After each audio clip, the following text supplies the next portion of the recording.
Olá, você assiste agora a mais um Alesp Cidadania. Nesta edição do programa, a gente fala sobre alienação parental. Você já ouviu falar sobre esse termo? Ele trata da relação entre pais e filhos. E aqui na Assembleia Legislativa de São Paulo, o tema virou o projeto de lei 467 de 2019 do deputado Douglas Garcia, do PL. Esse projeto quer tornar obrigatória a fixação de cartazes informativos sobre alienação parental. Isso deve acontecer em escolas estaduais e em outros espaços públicos. Eu te convido agora para entender mais sobre esse tema com os nossos convidados que estão aqui no estúdio da Rede Alesp. O Paulo Akiyama, que é sócio fundador da Akiyama Associados Advogados, e a Liliane Valentina Santi, que é psicóloga jurídica. Bem-vindos.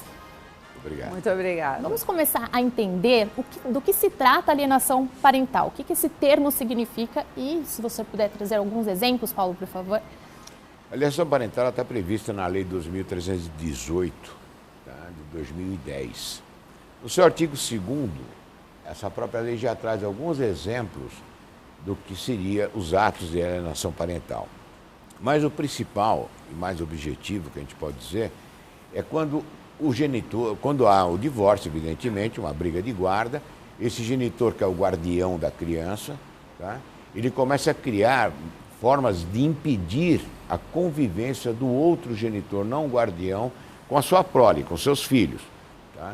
E aí começa a prática dos atos de alienação parental. Quais são esses atos que caracterizam a alienação parental? Olha, são vários atos. Por exemplo, que é muito normal, muito comum, por isso que a gente começa a dizer esses daqui. Vamos dizer que a mãe é a guardião, é um exemplo, o pai não é o guardião, é o visitador, E ele tem os dias, os finais de semana deles marcados de visitação e convivência com esses filhos. Aí quando chega a vez do pai buscar o filho, daí a mãe fala, olha, ele tem uma festinha hoje, não pode ir. Então, deixa, esse fim de semana ele não vai. E aí o pai já fica mais 30 dias sem ver esse filho. E assim sucessivamente. Vai distanciando a relação entre eles, vai distanciando essa relação, vai criando uma forma de enfiar falsas memórias nessas crianças, de tal sorte que fala o seguinte, tá vendo, seu pai não liga para você, ele não vem nem te ver. Mas na verdade ela que falou que ele teria uma festinha. Então, para o pai falou uma coisa, para a criança outra. Exatamente. E sempre com a intenção realmente de fazer esse distanciamento. Outros atos é a omissão de informações escolares, omissão de informações médicas, várias omissões de informações sobre a criança. Isso também caracteriza? Caracteriza, porque independentemente de estarem divorciados, pais não se divorciam dos filhos. É verdade. Ele tem que continuar cuidando desses filhos. Mesmo esse pai que não tem essa guarda desse filho, ele tem o direito de conviver e saber o que está acontecendo. Bem como ele tem esse direito do quê? Ele está indo mal na escola? O que está acontecendo? O que ele está precisando? Dá essa assistência ao filho. Porque por mais que a guarda não esteja com os dois, a responsabilidade é dos dois, né? É o interesse dos dois, né? A responsabilidade a evolução da criação na escola. É dos dois. Verdade. E a criança tem que entender que ela tem 2 casas, ela tem 2 quartos, ela tem 2 guarda-roupas, vamos dizer assim. A dupla residência. A dupla residência, ela tem que entender isso. Mas deve ser difícil para a criança, já, né? Não, mas ela consegue se adaptar. Eu mesmo tenho o caso do meu neto, que ele conseguiu se adaptar a tudo isso. Tudo depende da forma como isso acontece, Exatamente, como isso acontece, desde que não haja essas obstruções que eu te falei, esses atos de alienação. Liliane é especialista nisso. Ela pode trazer exemplos para a gente de atos de alienação, que ela convive no dia a dia como psicóloga, e que a gente convive na parte jurídica, que é diferente. Eu vou me embasar o quê? No relatório que ela me faz. É um trabalho conjunto. Sim, sempre um trabalho conjunto. E é importantíssimo, eu digo aos pais que sofrem de alienação parental, que buscam o seu direito na justiça, que tenham um assistente técnico, psicólogo ao seu lado. Porque muitas vezes o advogado ele vai levar tudo aquilo que o pai fala, ou que a mãe fala. Tá? Mas a fundamentação disso muitas vezes não é aquilo. Tem que atender o interesse da criança acima de tudo, né? Quando um cliente me procura no escritório, eu falo, ó, tudo bem, você que vai me pagar, mas o meu cliente é a criança. O meu objetivo é o conforto da criança. O meu objetivo é defender o direito dessa criança. O direito à convivência dessa criança é um direito fundamental. E isso não pode tirar. Verdade. Liliane, você trabalha ali direto, né? Está acompanhando isso de perto. Nem sempre os pais ou os avós, né? Que depois você pode falar para a gente quem são esses atores que praticam a alienação parental, eles estão entendendo o que estão praticando e às vezes é intencional, né? Como é que funciona isso? Às vezes tem a intenção, às vezes a pessoa não percebe, tem muitos avós que participam, tem irmãos mais velhos, às vezes a diferença de idade é bem grande. Nem sempre é o guardião, às vezes é o que convive a cada 15 dias que começa a falar mal da outra pessoa. Por exemplo, eu não fico sempre com você porque sua mãe não deixa, esse tipo de situação? Exatamente essa situação. Eu queria te levar para Disney e tua mãe não autorizou, pensei que eu vou fugir do país com você. Começa a falar mal, ou então assim, tua mãe quer viver de pensão, ou sua mãe é uma vagabunda, ou sua mãe está saindo com as amigas e deixando você com a tua avó. Então, tudo que influenciar negativamente a criança ou adolescente em relação ao outro é considerado um ato de alienação, está influenciando. Então, os exemplos que o doutor deu na prática, que está ali disposto na lei, né? Omissão de informações médicas, escolares, etc. Por quê? Porque isso dá para a criança uma sensação de abandono afetivo. Ela não sabe, crianças principalmente menores, não sabe que a mãe avisou que tem a festa da família no dia tal. Eu já vou aproveitar daqui a pouco falar do projeto aí do deputado. Então, o pai não tem acesso à escola, sim, porque, infelizmente, ainda hoje, as escolas querem passar as informações apenas para o guardião. Só que na Lei 13.058 está dizendo que o genitor ou a genitora que não estiver com a custódia do filho é obrigado, essa palavra, obrigado, a zelar pelos interesses médicos, educacionais da criança. E qualquer instituição pública ou privada de ensino, de cultura, de lazer, médico, etc., é obrigada a prestar a informação. Por que a senhora acha que isso ainda não acontece? Eu não sei, eu acho que ainda estão presos lá no preconceito do século passado. Que é só a mãe que tem a responsabilidade. E a mãe é a guardiã, né? A melhor pessoa para ser guardiã, o pai é o pagador dos alimentos, ou eles não conhecem autoridade familiar. Não é porque se separou que você não pode mais ir numa escola saber se seu filho está faltando. Olha, o vizinho me disse que o meu filho, que é adolescente, estava ali embaixo fumando maconha e não está vindo na escola faz uma semana. Você pode me informar se está vindo? O senhor tem a guarda? Não, eu não tenho a guarda, mas eu sou o pai. Eu só posso informar isso para quem tem a guarda. É um desconhecimento das escolas. Por isso esse projeto é tão importante, colocar cartazes ali perto da secretaria e informar os funcionários, olha, vocês são obrigados, sob pena de multa de 200 a 500 reais por dia, está na lei. E mesmo os pais levando um requerimento que eu tenho no blog, que é só a pessoa preencher o nome do filho, o nome da escola, a escola se recusa a receber, inclusive, aquele requerimento. Então, assim, é um desconhecimento total. A Secretaria da Educação tinha que disponibilizar isso para todos os diretores, né? Mostrar, enfim, posto de saúde. Tem pais que perdem o emprego, porque precisa da cópia da carteira de saúde. Daí a ex-mulher fala, eu não vou te dar. Mas é para eu arrumar um emprego, tá? Eu preciso mostrar, mas eu não vou dar. Esse detalhe de retenção de documentos do menor também se caracteriza como alienação parental? O documento é da criança. É comum, né? É comum.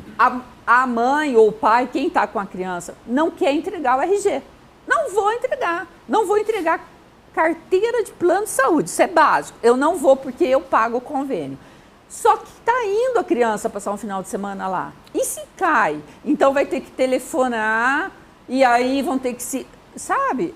O documento é do filho. Então tem que ir com o RG, tem que ir com a carteirinha do plano de saúde na mochila, na malinha, na bolsinha, em qualquer lugar. Tem que ser entregue isso. Não pode omitir documento da criança. Claro que não. A criança tem que sair com o documento dela. E voltando à carteira de vacinação, o posto de saúde fala, eu não posso dar cópia, o senhor não tem a guarda, ou a senhora não tem a guarda. Isso também acontece nos postos de saúde. Nos postos de saúde, por isso é importante fixar esses cartazes para que a população, a sociedade saiba desses direitos, né, obrigações das instituições, e as instituições saibam que elas são obrigadas, sob pena de multa, a dar essa informação.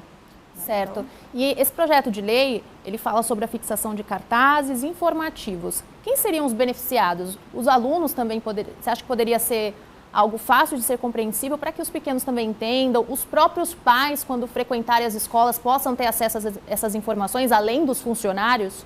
Eu acho que isso deveria ser um tema e sempre que posso proponho isso, mas não sei por que ninguém acata. Eu sempre falo com vereadores, com um monte de gente e não.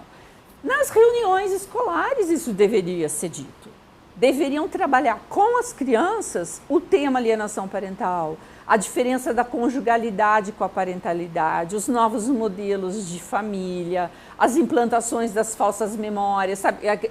A mãe ou o pai ou a avó, quem está cometendo o ato alienante, começa a falar coisas que a criança não consegue se lembrar, porque a memória não tem essa capacidade. Assim, quando você era um bebê, teu pai não te queria, ou sua mãe não queria, ou seu pai chutava a minha barriga, teu pai quebrou o bercinho. A criança começa a ficar apavorada com aquilo que está sendo contado por uma figura de autoridade, então ela vai acreditar. E isso tudo teria que ser trabalhado, dá para trabalhar em todas as matérias. Dá para trabalhar geografia, a distância, agora tem essa casa, agora tem essa casa.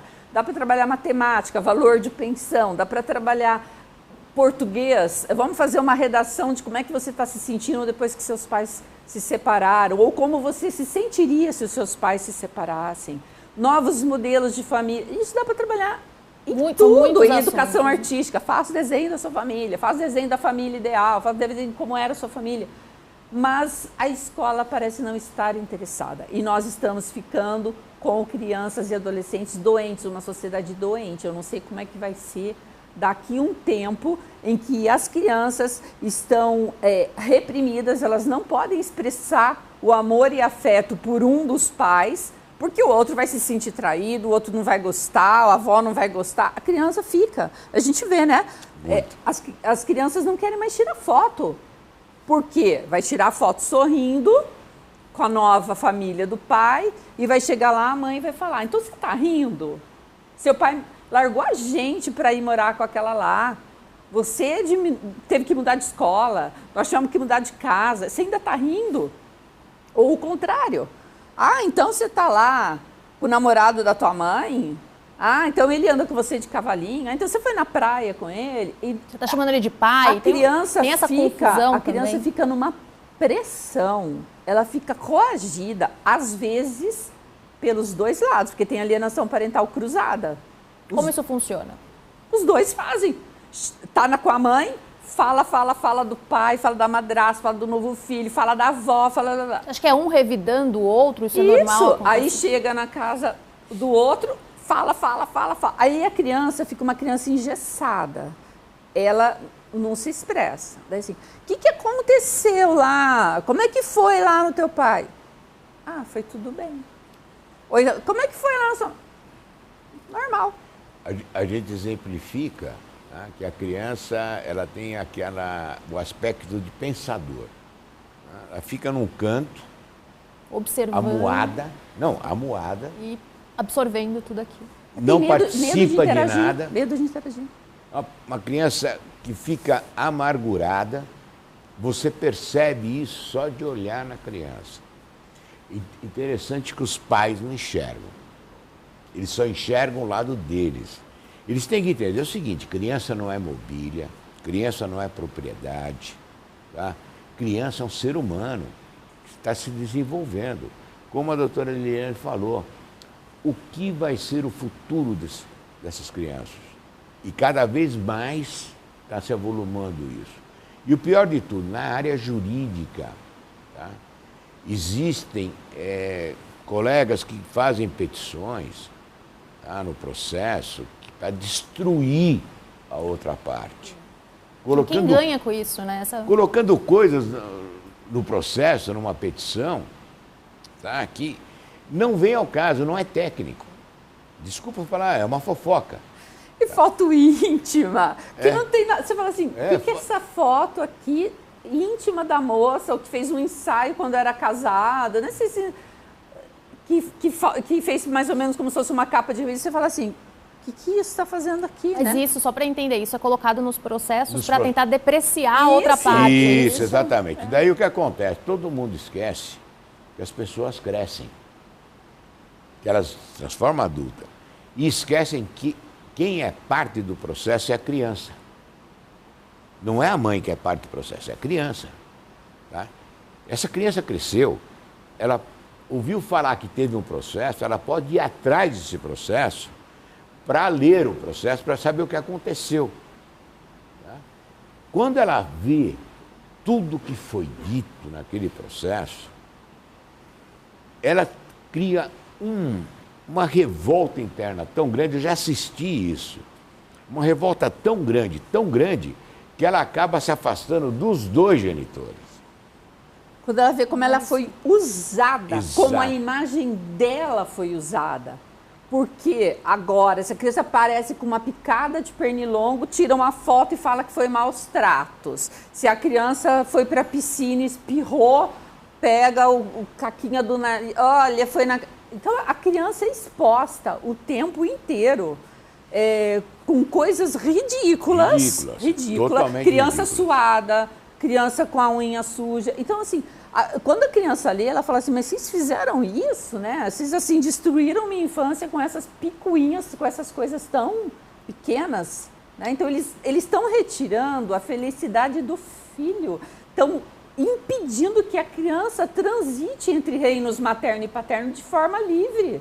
É direito dela, está na Constituição, está no ECA, está nos direitos internacionais de criança. Importante pontuar isso. Conviver. O direito da criança. Então, Isso. conviver com a linhagem dela. Pai e mãe têm dever, têm obrigação de conviver. Quem tem direito à convivência é o filho. E aí, olha só, vem um terceiro que impede aquele pai ou aquela mãe de exercer um dever. Então, assim, o doutor tem o dever de ir lá conviver com o filho. Eu sou a mãe, impeço um dever, uma obrigação. Ao mesmo tempo que eu impeço um dever, que é absurdo isso, você impedir uma pessoa de exercer o dever dela, você também retira do filho um direito. Então, assim, ninguém está pensando que é direito da criança. Quanto mais valores éticos, morais, sociais, passeio, cultura, lazer, melhor para quem? Para o filho. Para a formação daquela Se a pessoa não tem, pessoa. a pessoa não tem condição de ir para a Disney, o outro vai levar. Puxa, que bacana, leva, que ótimo. E a avó quer ir para o sul. Maravilha. A tia quer levar no parque temático. Puxa, que bom. É o filho passando por experiências, mas não, a pessoa prefere deixar dentro de casa, com o celular na mão, do que deixar a criança ter um passeio ao ar livre, num piquenique, num parque, porque está com raiva daquela família inteira, né? Porque assim, a alienação parental, ela não atinge só a criança e o pai ou a mãe que está deixando de conviver. Quais são as outras Atinge partes, toda né? a parentela. Parece que vira dois times. O time da mãe, o time do pai. E aí fica os avós, os tios, os primos. É como se tivesse uma cisão. Assim, não pode mais se falar com ninguém. É um cabo de guerra, né? E a criança está ali no meio. Mas a própria lei diz, tá? Que é a convivência familiar. Familiar, Quando ampla. se fala familiar, não é pai e mãe. É a família ampla. da mãe, é a família do pai. Então a criança tem o direito de conviver com os avós, tem o direito de conviver com seus tios, com seus primos, com todos eles. De ir no aniversário dos priminhos, Exatamente, fazer essa convivência. Independentemente de talvez ser o fim de semana do pai ou não, mas tiver um aniversáriozinho de um primo, É exceção, né? Não é seu dia. Não é seu dia, não. Não é seu dia, ele não vai. Não é seu dia. Quer dizer, não respeitou o que a criança quer comemorar junto com o primo dela. Todo mundo sabe que os buffets hoje são maravilhosos, né? Porque eles trazem os personagens. Quando estava na época aí de Elsa e Anna, né? Então ia ter uma festa que o cara me falou assim, nossa, minha sobrinha vai fazer aniversário. E vai ter até uma simulação de neve. Vai ter um momento lá que vai soltar, lá vai ficar todo. Eu tô enlouquecido para levar minha filha, mas é de quarta-feira. E a mãe dela falou que não vai deixar, porque não é meu dia. Como é que funcionam essas exceções, né? Porque tem ali no processo determinado que é aquele dia.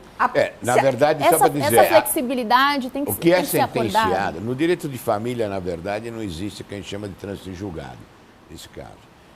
É possível ser revisto a qualquer momento por qualquer das partes. Certo, tá? isso é importante pontuar, né? Então, o que acontece? Foi determinado no processo o direito de visita, finais de semana alternados. Aqui. Só que as pessoas têm que entender que o que está ali naquela sentença é o mínimo que tem que ser cumprido. Tá? Mínimo. Mínimo dos mínimos. Tá? Agora, a convivência, ela extrapola aquilo. E tem que ter esse bom senso para se equilibrar. Qual é o bom senso? Tá? Eu ver meu filho feliz. Perfeito. Paulo, a gente só vai fazer um rápido intervalo, daqui a pouco a gente volta para explicar o que caracteriza ali a alienação parental, como comprovar isso, daqui a pouquinho, depois do intervalo.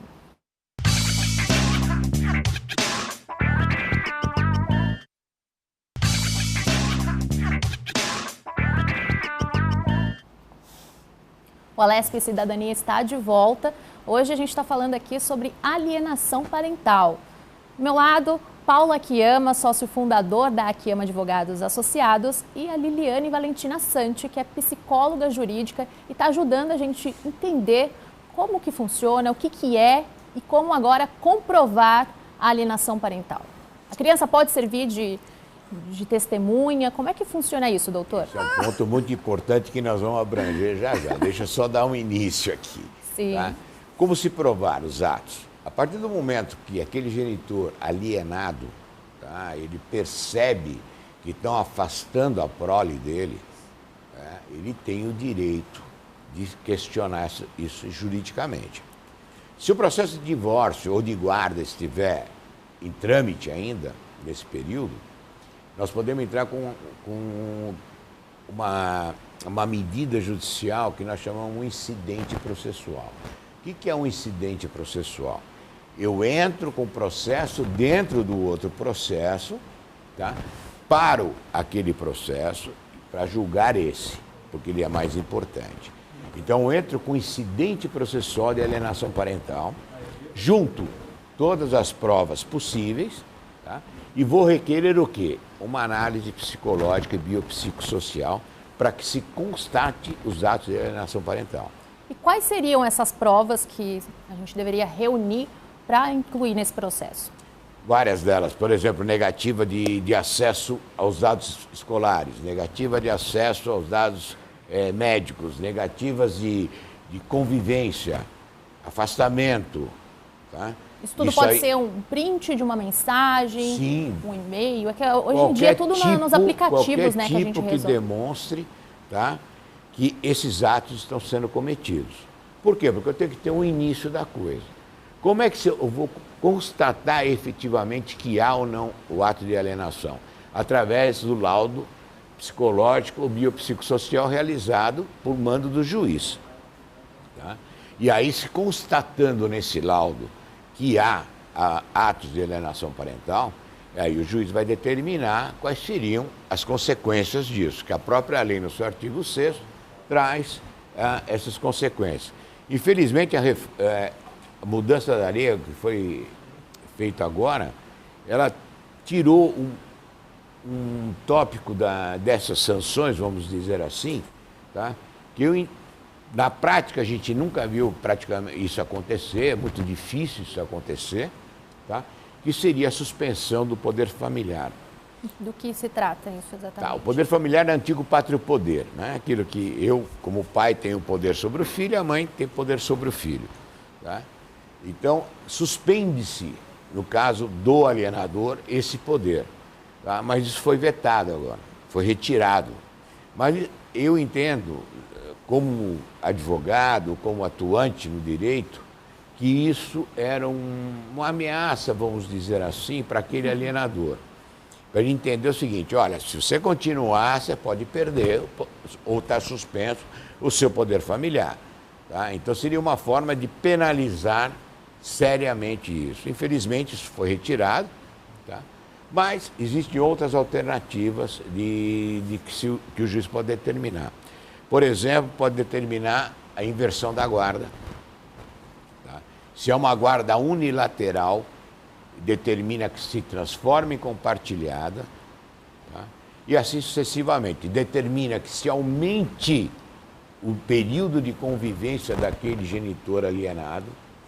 Tá? Então, se ele via fim de semana alternado, o juiz pode determinar que possa haver no meio da semana também. Aquela semana que ele não tem o fim de semana, então ele pode conviver um dia da semana, e assim sucessivamente. Tá? Tudo isso são decisões jurídicas para que vá buscar exatamente aquilo que os psicólogos falam, tá? Aumentar uma convivência sadia. São decisões jurídicas com relações à manutenção do direito da criança. Saibam todos, o direito é da criança, não é do pai e não é da mãe. Então isso é muito importante. Isso eu trago sempre nos processos que a gente atua, para trazer bem claro isso a todos. Nós estamos aqui defendendo o direito dessa criança. O direito da criança, ele é previsto na Lei 12.318, é previsto no ECA, é previsto na Constituição Federal. E aí isso tem que ser priorizado. Sim, sem dúvida nenhuma. Com relação ao depoimento da criança. Isso é importante, não é uma dúvida, né? Quer dizer, com a será que a criança mudança pode ser da lei, com influenciada? as alterações que houveram na lei da alienação parental, incluiu-se que o depoimento da criança deve acompanhar uma lei que já existia, de 2017, tá? Que a gente fala que é o depoimento especial. Isso, eu passo a bola para a doutora Liliane, sim, porque nós sabemos, efetivamente, que isso não funciona. Tá? Mas, doutora Liliane pode explicar melhor. Por que não funciona? Deixa eu só complementar. Pode ter multa também para quem não cumpre aquela mínima convivência que está determinada. O juiz pode estipular multa. Olha, se no dia tal a senhora não estiver com a criança lá, porque a pessoa às vezes sai um dia antes, vai para a praia, e o pai chega lá, o porteiro fala, viajaram ontem. Pode determinar a multa, né? E aí ele vai pensar na classe social da pessoa para determinar uma multa que seja relativamente pesada para aquela pessoa. Complementando. O depoimento especial, ele foi criado... Primeiro, o que é o depoimento especial? O que é o depoimento especial, né?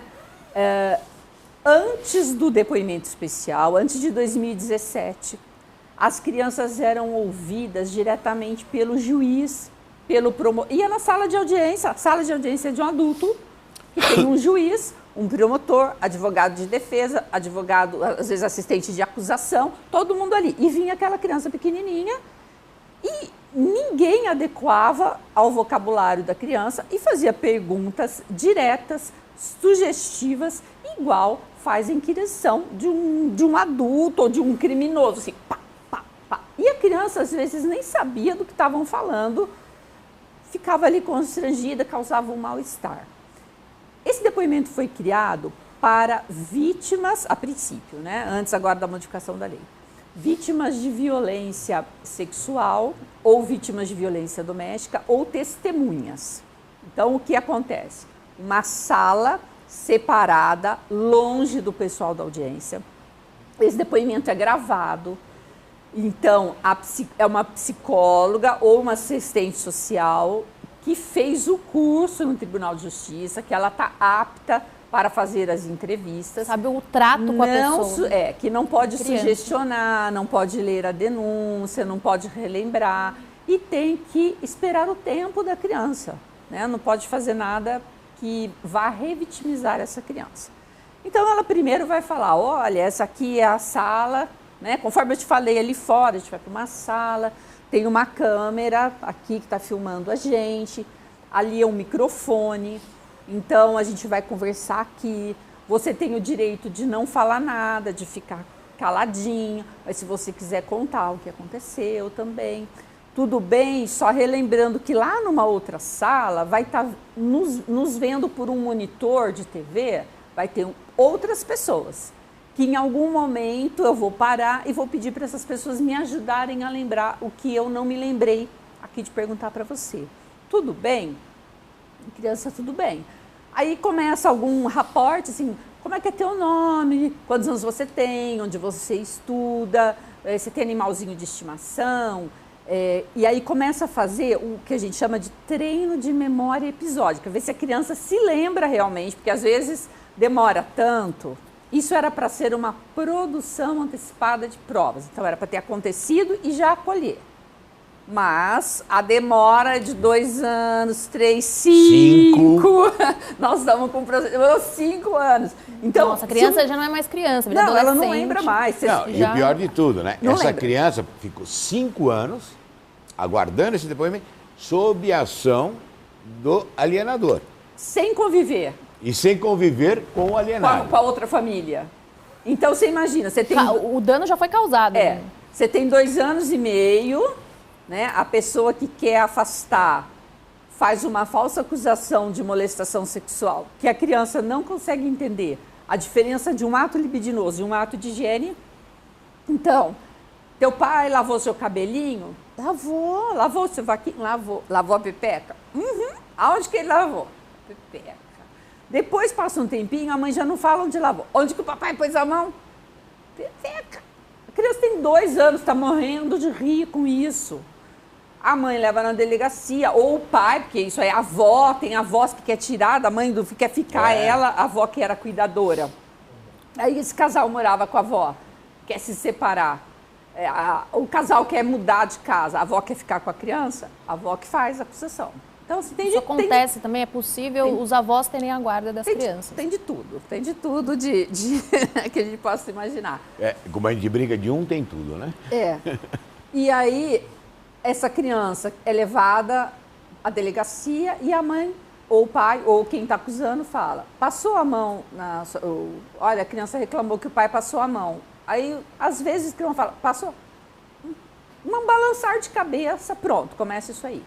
Até ter o depoimento especial, passou 5 anos, foi suspensa essa convivência, né? E isso tem, a nova lei agora trouxe uma coisa boa.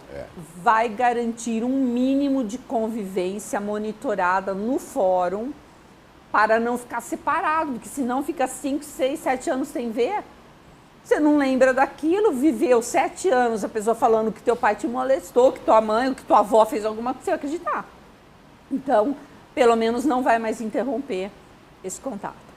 Bom, isso que era para ser só nesses casos especiais, agora, como a lei reconhece a alienação parental como um ato de violência doméstica contra a criança, e o depoimento especial é para não revitimizar, é para atender vítimas de violência, a nova lei quer que essas crianças sejam ouvidas no depoimento especial. Nós não temos quantidade de profissional capacitados.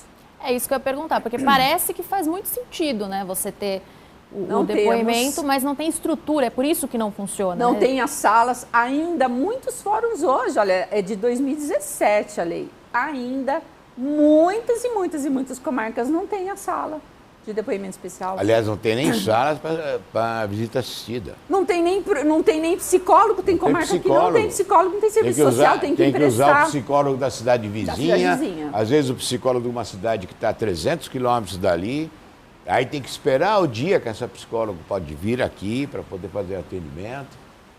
Tem pessoas... Então, assim, um caos, né? Tem estudos, não vou marcar o nome do fórum aqui, o doutor sabe, marcando para o final de 2025. Então, imagina, você é acusado, você está sem ver a criança, você vai esperar até o início de 2025, isso se a psicóloga não aposentar, se não morrer de Covid, se não morrer, entendeu? Ou naquele mês tiver de licença gestante, daí não tem outra. Então, a demora Tá muito.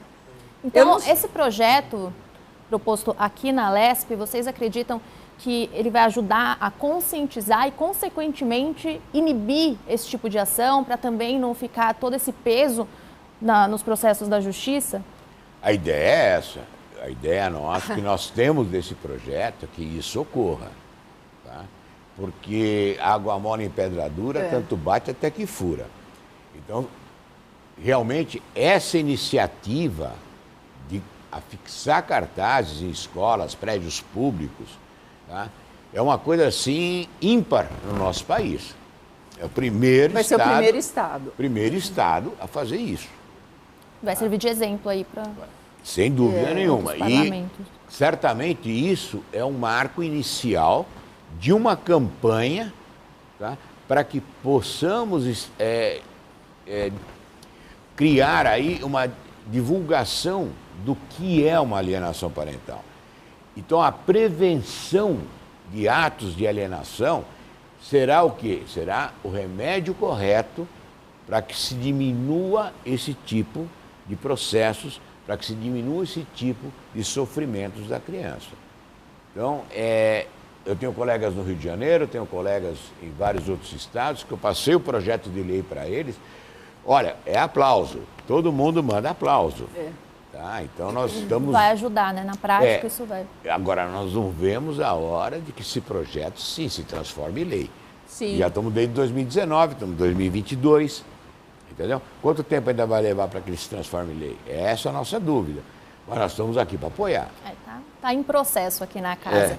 E a punição, você comentou sobre multa, né? Há punições para quem pratica a alienação parental, uma vez que passou pelo processo jurídico, mesmo moroso um pouco, né? Quais são essas punições? Houve no passado, ficou suspenso o projeto 4488, lá na Câmara dos Deputados, que é federal, que tratava a alienação parental como crime. Tá? Isso é um projeto que, no meu entender, deveria ter ido à frente, porque realmente é um crime. Eu entendo como um crime hediondo, um crime máximo contra a criança, que é o seu filho. Entenda bem, Cíntia, você tá falando com dois profissionais que a gente convive com isso todo dia. Então a gente assiste tantos filmes, tá? Uma sessão de horrores, que é uma coisa assim absurda. Tá? Então quando a gente fala que isso é um crime, é porque no nosso entendimento realmente é um crime. Entendo. Liliane, só para entender, como é que os pais podem fazer para lidar com a situação contrária? Por exemplo, o pai que não paga a pensão, isso deve ser falado, tratado com a criança? Se a criança perguntar, às vezes, também o cuidado para que uma fala, mesmo sem intenção, também não se torne alienação parental. Isso eu posso dizer para você o seguinte, sim. Existe uma prática que fala, você não paga a pensão, você não vai ver o filho. Tá? Não existe. Não tem nada a ver. Os direitos são totalmente diferentes. Tá? Se você vai cobrar a pensão que ele não paga, isso é uma execução de pensão, tá? Isso é um processo à parte. Mas isso não tira o direito de convivência com o filho. Mas isso pode ser tratado com a criança? Não deve ser tratado, porque geralmente a pessoa não paga porque está sem condições. É muito raro um pai ou uma mãe que deve os alimentos não pagar porque eu não quero dar alimentos para a criança. Geralmente está desempregado. A condição da pessoa no divórcio pode ter tido uma queda grande. Então, por exemplo, casos reais. O homem trabalha na empresa da família da mulher, uma multinacional, e ele era um presidente. Separou, demitiram ele. Então, quando ela apresentou os ganhos, quando ela apresentou o imposto de renda, o cara ganhava X. Esse é um caso concreto. Foi determinado 40 salários mínimos de alimentos. Mas ele perdeu o emprego. Ele não estava mais trabalhando. Mas até provar para o judiciário. A morosidade, olha, não é assim do dia para a noite. A pessoa vai ler e, então amanhã então tá bom, você não precisa pagar. O cara fica com a prisão decretada. E tem gente que manda prender. sabendo que a pessoa está desempregada, que está procurando ainda, que não sei o quê. Então não tem que falar para o filho, porque o filho não tem condição de entender toda a dinâmica que está por trás do não pagamento dos alimentos. Mesmo se a criança questiona, por exemplo, se tem uma situação que o pai já tem uma outra família, e aí aqueles filhos da nova família têm outras condições, estão em escolas particulares, fazem viagens para Disney, e ela tem uma condição muito inferior, e inclusive a própria pensão é negada. Como tratar essa questão com a criança sem depreciar a participação do outro lado? Eu acho que tem que tratar judicialmente e pedir os alimentos devidos. Falar, olha, ele tem uma condição X, está pagando R$300 aqui de alimentos, não está sendo condizente com o que ele faz. Pedir uma revisão, né? Uma revisão dos alimentos. Como eu te falei, nessa parte não existe o trânsito julgado, ou seja, não existe o encerramento final do processo. Existe sempre a possibilidade de uma revisão. Então eu tenho lá, determinação de visitas, datas tais. Não está sendo cumprido, ou você acha que é pouco, vamos entrar com pedido de revisão. Tá? Não está pagando, ou a pensão que está pagando é menor. Tá? O que nós vamos fazer? Vamos entrar com uma revisão dessa pensão. Como que nós vamos pedir essa revisão, esse aumento? Tá? Mostrando as condições financeiras do alimentando. Tá? Agora, da mesma forma, quando o alimentando não tem condições mais, tá? Nós temos que pedir uma revisão para redução. Porque, na verdade, o que são os alimentos? Tá? É um valor que o pai, normalmente é o pai que paga, destinado à manutenção da criança. Tá? O que é essa manutenção? Escola, assistência médica, vestuário, alimento e moradia. Tá?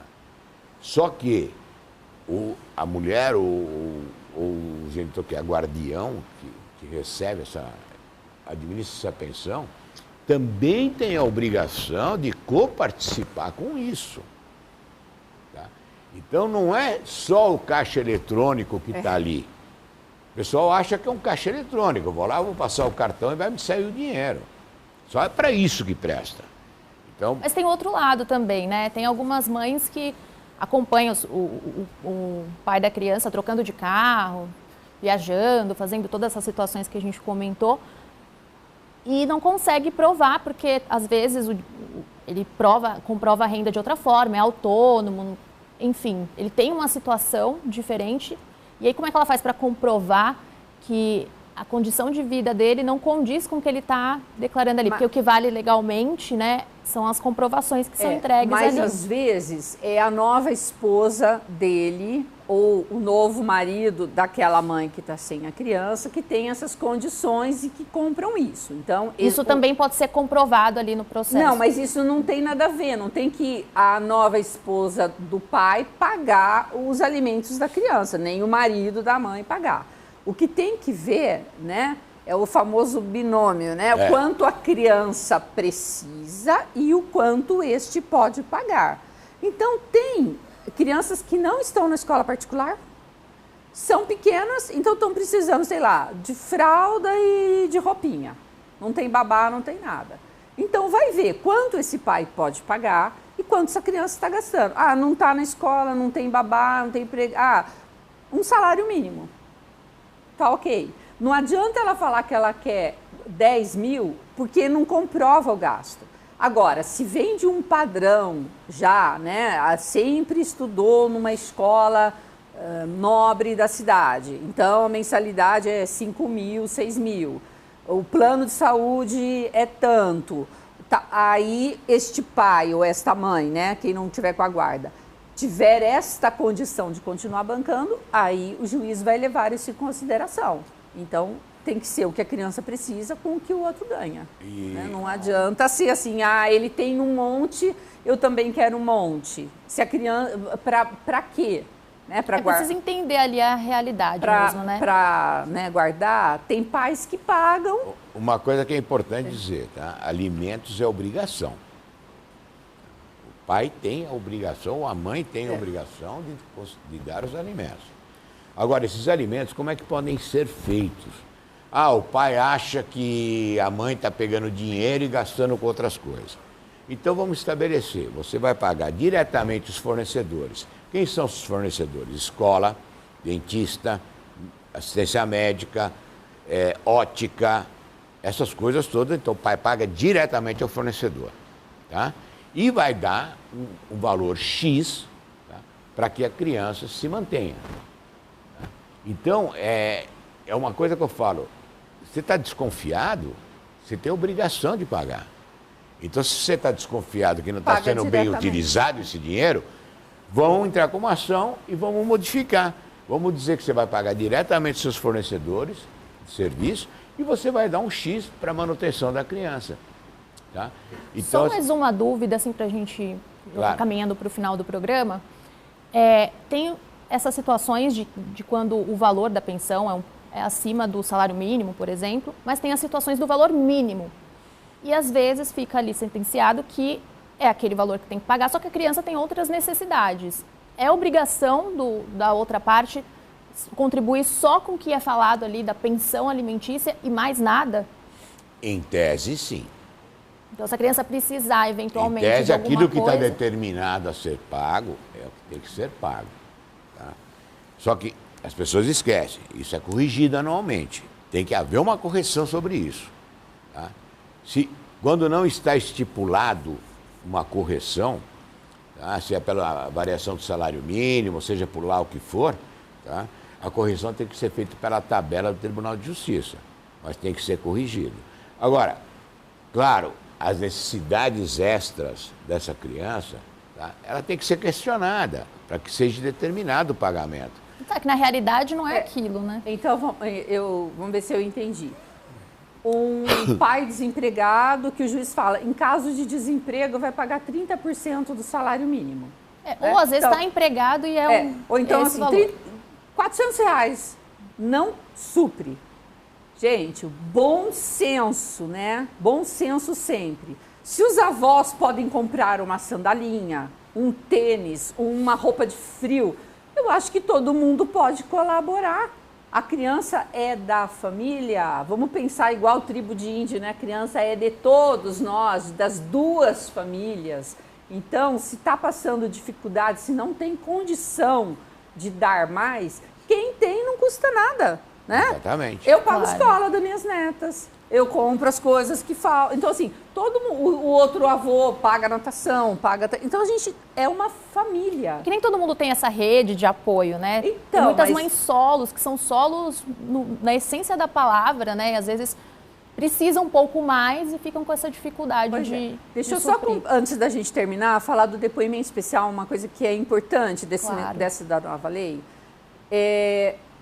Eu sou absolutamente contra a criança alienada fazer depoimento especial. Eu acho que tem que ir para o estudo psicossocial, porque é um estudo amplo, vai aplicar testes projetivos, testes de personalidade, atividades gráficas, porque não dá para você trabalhar com o discurso verbal da criança que está alienada, porque ela vai falar a mesma coisa que ela escuta naquela casa. Ela tem um discursinho pronto, que se você fizer uma pergunta diferente, já não sabe responder, né? E então, a gente fala fenômeno do pensador independente. É igualzinho, mas fala que é ele que está pensando. Nesses casos, é ruim. A gente fala que essa fala está eivada do vício de manifestação de vontade. Ou seja, a criança, se não estivesse passando por aquela situação, ela iria verbalizar, né, e se comportar diferente. Então, você imagina, você sabe o que sua mãe quer que você fala, o que está esperando de você, e a mãe está ali fora, na porta, em pé, ou o pai, ou a avó, a criança vai falar o que aquela pessoa que levou ela no fórum está esperando que ela fale. Então, não dá para confiar em palavra de criança alienada. Por isso, não quero ir com meu pai. Não é uma verdade. Ela não quer entristecer, ela não quer desagradar quem não quer que ela vá.